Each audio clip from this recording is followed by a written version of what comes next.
Saudara, pada malam hari ini kita akan merenungkan firman Tuhan yang terambil dalam eh, Mika 1 ayatnya yang ke-8 hingga ke-16 dengan tema memperhatikan memperhatikan alarm Tuhan atau peringatan Tuhan. Saya membuka perenungan ini dengan satu pertanyaan bagi kita. Apa itu alarm? Seringkali kita mendengarkan kata alarm, bahkan kita juga seringkali mengingat kata alarm. Nah, kira-kira apa itu alarm dan apa fungsinya, saudara? Alarm adalah bunyi peringatan atau pemberitahuan. Nah, dan alarm juga adalah upaya untuk memberitahukan apabila akan terjadi suatu bahaya atau kejadian yang ada pada suatu tempat tersebut, sehingga memberikan peringatan secara jelas agar dapat diantisipasi. Itulah fungsi alarm, saudara. Sebagai contoh, kita bisa lihat alarm kebakaran, alarm tsunami, alarm banjir, alarm gunung meletus, dan lain sebagainya. Ketika kita mendengar alarm berbunyi, maka setiap kita harus mencari tempat yang aman, yang dapat terhindar dari bahaya tersebut dan malapetaka.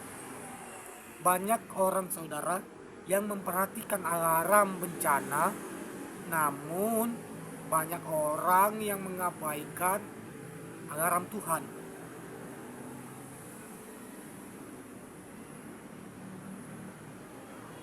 Banyak orang yang berbuat dosa tanpa mereka merasa bersalah. Mereka mengabaikan bahwa Tuhan itu ada dan melihat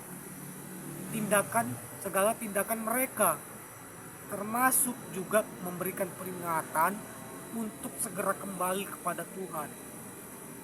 Inilah yang terjadi dengan umat pada zaman itu, baik itu di Israel Utara maupun juga orang Yehuda pada saat itu.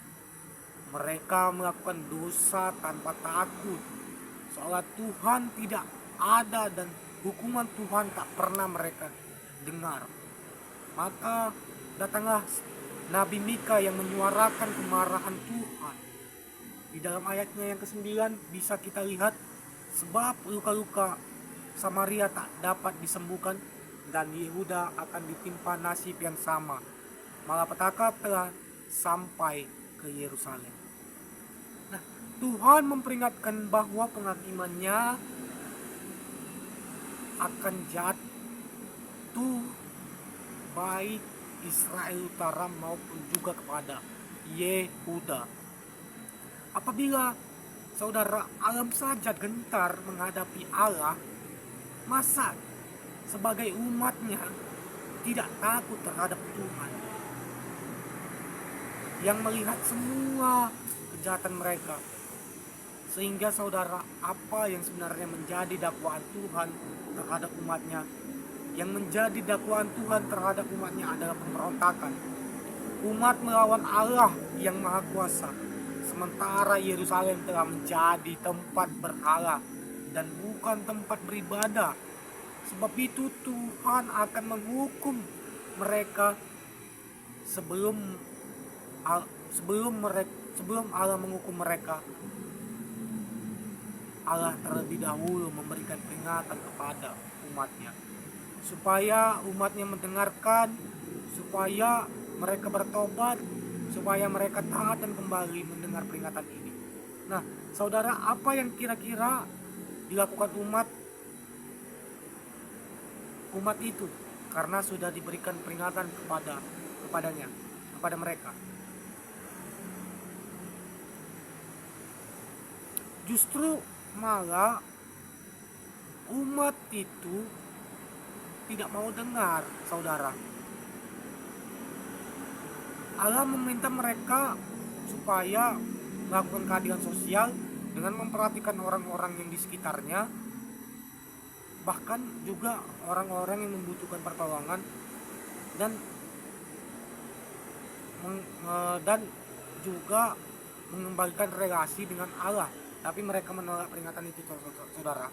Mereka menolak peringatan yang diberikan oleh Tuhan. Tuhan hanya menganggap sebagai guyonan yang tidak akan menjadi kenyataan. Oleh sebab itu, saudara, Nabi Mika sangat meratap ketika mendengar umatnya mengabaikan peringatan Tuhan. Nah, oleh sebab itu, dari perikop atau bagian ini ada 3 poin penting untuk kita renungkan atau pelajari bersama, untuk bagaimana memperhatikan atau mendengarkan peringatan Tuhan. Poin yang pertama adalah duka yang mendalam karena dosa umat Allah. Bisa kita lihat di dalam ayatnya yang ke-8 sampai yang ke-9. Kita bisa mendengar dari ayat ini rintihan hati Nabi Mika seperti orang yang berkabung atau yang berduka cita, dan Mika tidak mampu berpikir jernih. Nabi Mika berkeluh kesah, meratap dan berjalan dengan kaki telanjang, tidak lagi memikirkan atau memperhatikan fisiknya. Artinya Nabi Mika hanya terpaku pada kebobrokan atau kerusakan moral hidup orang Israel yang sekarang sudah menjalar hingga ke Yehuda. Memang saudara, pengaruh buruk lebih cepat menyebar daripada pengaruh baik.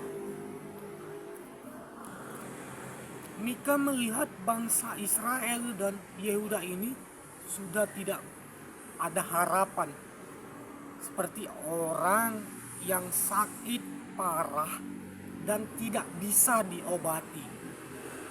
Ini merupakan sebuah kondisi yang sangat kritis dan mengkhawatirkan, saudara. Bahkan luka atau kerusakan yang terjadi tidak dapat disembuhkan lagi. Nah, kerusakannya ini telah tiba ke Yehuda sampai ke pintu gerbang bangsanya, bahkan sampai juga ke Yerusalem, ibu kota kerajaan Israel Utara. Ini mengindikasikan bahwa dosa yang telah terjadi telah meluas dan menyebar, tidak hanya mempengaruhi individu, tetapi juga komunitas dan bangsa secara keseluruhan. Nabi Mika menggambarkan kesedihannya yang mendalam atas kondisi ini. Ini tidak hanya meratap dan melolong, tetapi juga berperilaku dengan cara orang yang mencerminkan duka mendalam, seperti berjalan telanjang kaki dan bertelanjang dada. Ini menunjukkan betapa beratnya hukuman yang akan datang dan betapa dalamnya kesedihan yang dirasakan oleh Mika. Nah, saya teringat satu cerita, yaitu saya memiliki satu orang kawan yang dimana kawan saya ini sangat disayangi oleh ayahnya. Kawan saya ini tumbuh dengan nilai-nilai yang baik dan harapan yang tinggi oleh orang tuanya. Nah, namun satu hari, saudara, kawan saya ini terlibat dalam suatu tindakan yang salah yang pada akhirnya berakhir di dalam penjara.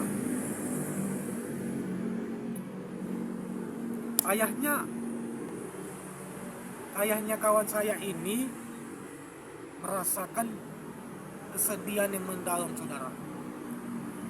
Kesedihan yang bukan hanya karena berputus asa melihat masa depan, kesedihan yang mendalam bukan hanya karena putus asa melihat masa depan anaknya yang kini suram, tetapi juga karena hubungan mereka yang rusak. anaknya yang dulu dekat dan akrab kini terpisah darinya oleh dinding-dinding penjara dan rasa malu, saudara. Kesedihan ayahnya kawan saya ini bukan hanya karena situasi yang menyedihkan, tetapi juga karena hubungan yang telah terputus. Nah, dari ilustrasi tadi, coba bayangkan Anda adalah Mika, saudara. Anda adalah bapak kawan saya ini. Anda melihat di depan ada ombak yang besar, namun orang-orang ini masih terus berenang menuju laut lepas dan tidak menyadari bahwa bahaya terhadap hidup mereka. Di satu sisi, Mika merasa sedih melihat kebinasaan yang ada di depan mata, namun dia tidak berdaya, saudara. Dia tidak dapat menolong mereka. Nabi Mika hanya berduka untuk dunia yang berdosa.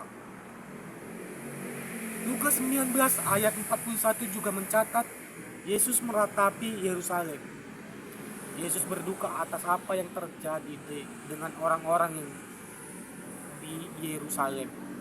Dosa membuat kita jijik, tetapi kasih membuat kita berduka melihat kedegilan hati mereka yang berdosa.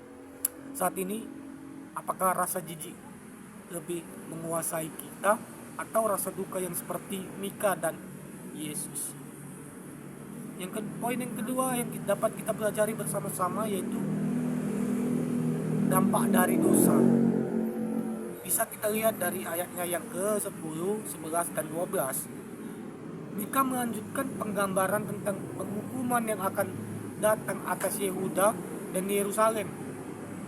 Ia memberikan perintah kepada penduduk di beberapa kota agar tidak memberitahukan atau menangis keras-keras terhadap dosa-dosa yang telah terjadi. Di Bet Leafra, Mika memerintah agar mereka berguling-guling dalam debu sebagai tanda perkabungan dan kehinaan. Kepada penduduk Safir, Mika memerintahkan agar mereka pergi dengan telanjang kaki dan bertelanjang dada, menunjukkan kemalangan atau kesedihan yang mendalam. Penduduk Janan tidak berani keluar karena ratapan tangisan Bet Haezel tidak mengizinkan mereka untuk berhenti di sana. Ini menggambarkan suasana mencekam dan takut yang melanda wilayah-wilayah tersebut akibat penghukuman yang akan datang. Mika menyatakan bahwa penduduk Marot menanti-nantikan kebaikan Tuhan, tetapi malapetaka justru turun dari Tuhan ke pintu gerbang Yerusalem. Ini menunjukkan bahwa meskipun mereka berharap akan kebaikan Tuhan, namun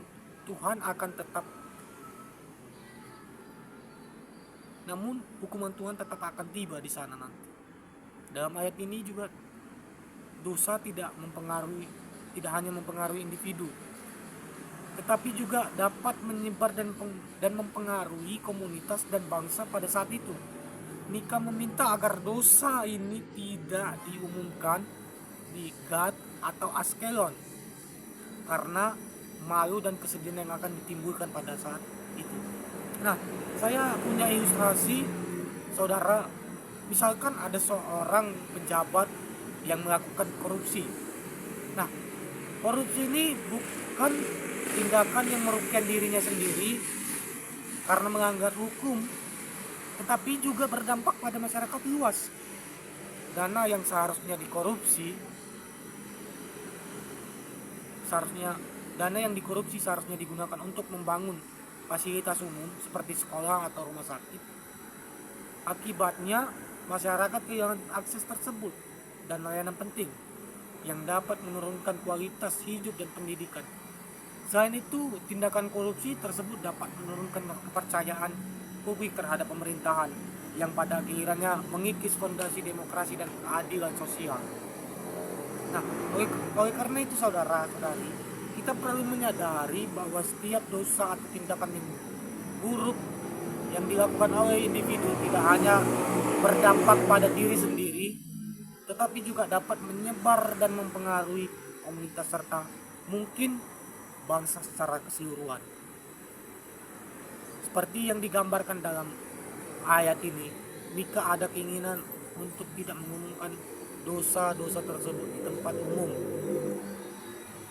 karena hal itu membawa rasa malu dan kesedihan yang mendalam, tidak hanya bagi individu yang bersangkutan tetapi juga bagi orang yang ada di sekitarnya. Poin yang terakhir yang dapat kita pelajari bersama-sama yaitu panggilan untuk bertobat.